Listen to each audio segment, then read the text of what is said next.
Council, the Ministry of Education, will in the next 24 hours convene another round of interagency dialogue on the absorption of Ghanaian students returning from war-torn Ukraine. The meeting actually comes in the wake of reports that final year, all prospective doctors who did their practical component of their professional course virtually due to the outbreak of the war in Russia and Ukraine, obviously, will not be allowed here in Ghana to practice.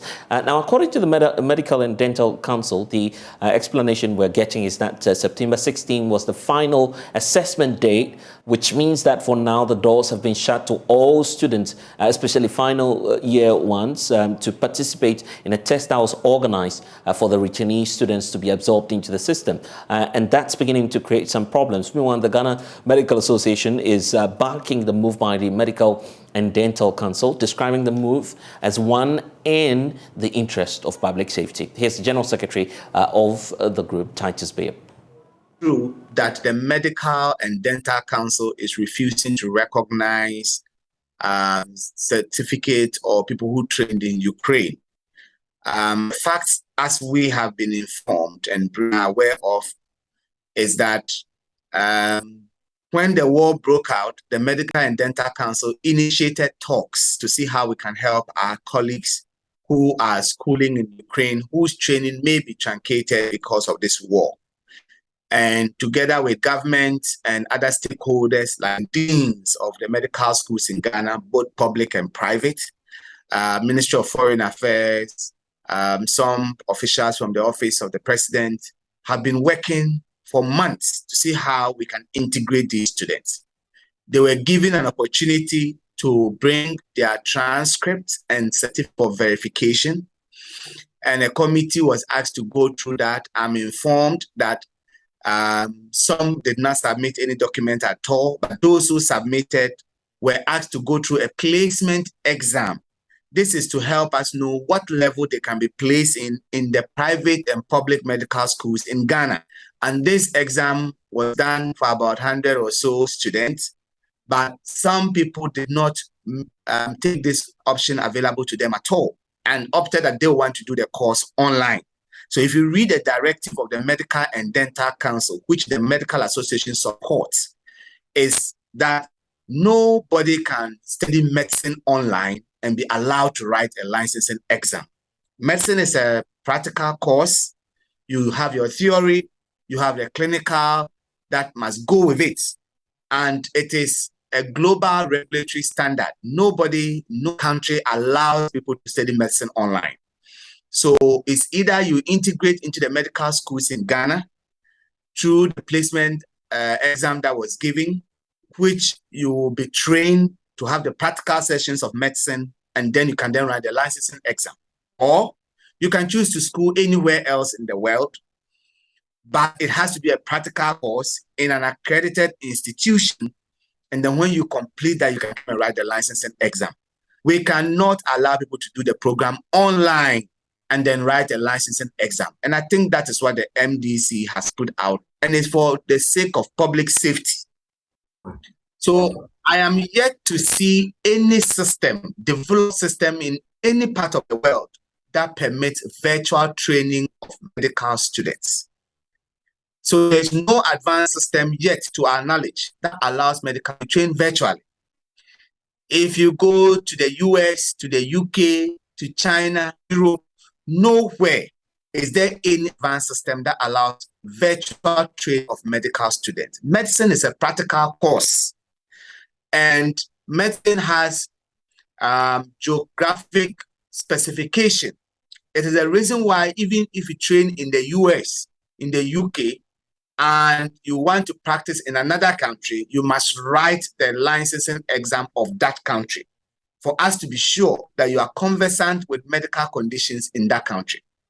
As for advanced systems that will allow people to do medicine virtually, please, let us not kid ourselves. They should show us any country where virtual training is permitted in the advanced world, where people can sit and train virtually and get themselves licensed. It is not done anywhere, and I don't think we should permit that to be done here. We've been hit by an unexpected situation, which is the war, and we are doing everything to place our colleagues and students. They should use the opportunities offered, but not try to bring in things that are not done. I don't see any system. Thank you. Okay. Every parent who is anxious at this moment must be informed that the government and the regulatory agency, that is the Ghana Medical and Dental Council, the stakeholders like the medical schools in Ghana, private and public, have all come together to help manage this crisis. Some people have refused to use this avenue and are choosing things that are non-existent. And so if they do not use that avenue, the only avenue available now is to go to the medical school in Ghana here or any other part of the world as they so desire.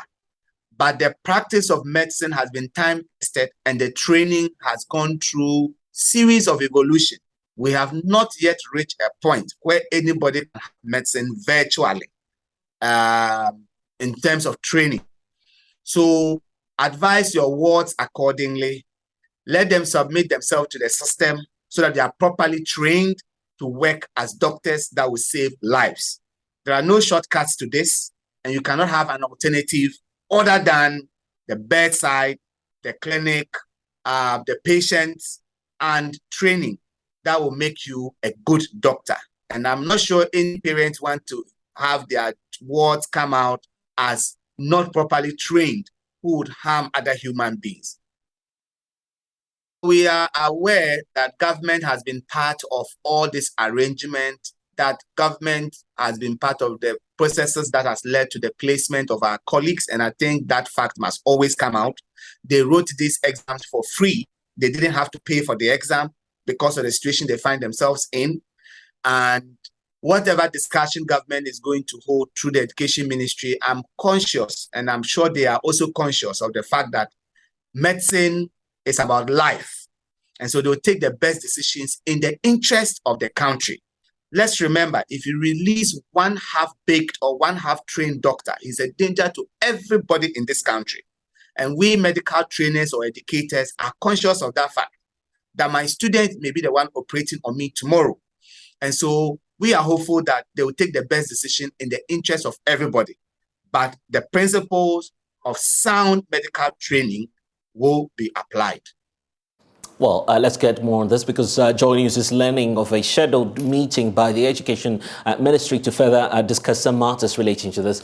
Let's first of all give you a sense of members of this Ukraine Students Absorption Committee set up by the Education Ministry. So we do know that there's obviously representation from the Students' Representative Councils. The SRC is involved in this for the various public universities. There's also officials of the Ministry of Education, that of Foreign Affairs and Regional integration. The Health Ministry is also concerned about this matter, and they would be engaged in that meeting relating to the absorption of the Ukrainian students. There's also the Ghana Tertiary Education Commission, GTEC, and the Medical and Dental Council. The Ghana Scholarship Secretariat obviously comes through because some of the students, a majority of them, as we understand, are benefiting from the scholarship scheme that was happening prior to the outbreak of the war, and now that the absorption would have to happen, they will be part of the engagements tomorrow. The vice chancellors of all medical schools, as well as the rector of the College of Physicians and Surgeons,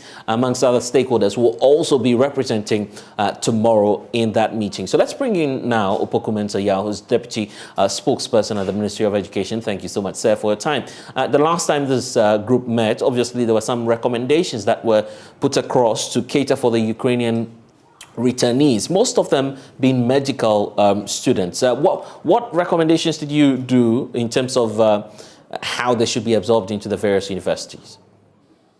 Yeah, that is part of what the narration has been. We give them the opportunity to go through the process. And the opportunity that was given up was to ascertain what level of engagement that they have there. That will determine when they should be placed. And it's very simple, just like we do if you are moving from one school to the other, where you are examined on the class that you want to move on. And the process will have to ensure that you do qualify for that particular class before you are allowed to progress.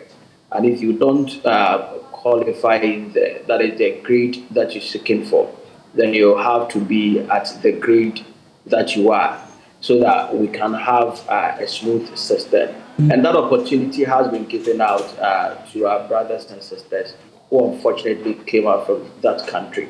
Now, GTEC has gone through all the process, examined the documents before them, and the recommendation has been made, and the process, just as it was indicated by the previous speakers about the examination to ascertain their level. And the fact that you went through the process does not mean that somebody is being taken out. What the process means is to determine the level, whether if you are first year, second year, third year, or final year, so that we can rightfully place those individuals at their rightful class, so that we can have a smooth system running. And that is where the process has got into.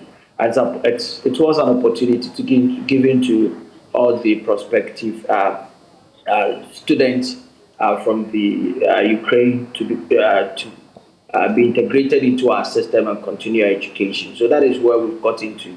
And as you indicated, tomorrow we are meeting to look at the modalities and bring finality and closure to the whole arrangement. Let's talk about those outstanding students who are being affected as a result of this directive from the Dental and Medical Council. Do we know how many students are involved now? And given the fact that some parents may be anxious, wondering what the future holds for these students, what would be that position from the Education Ministry on that to them? I don't think it would be necessary to jump the gun now, since we'll be meeting tomorrow. Now, we know those that fall on our list, or those that have been engaged. Mind you, this was an opportunity that was given out.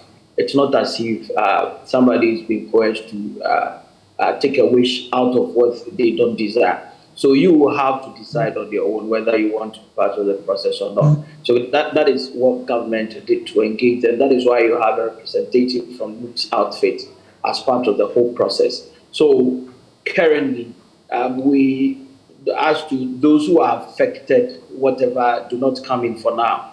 The opportunity was given out to all those that were officially brought into the country, and those that will want to integrate into our system, so that they will be able to have their heart desire of becoming doctors in future.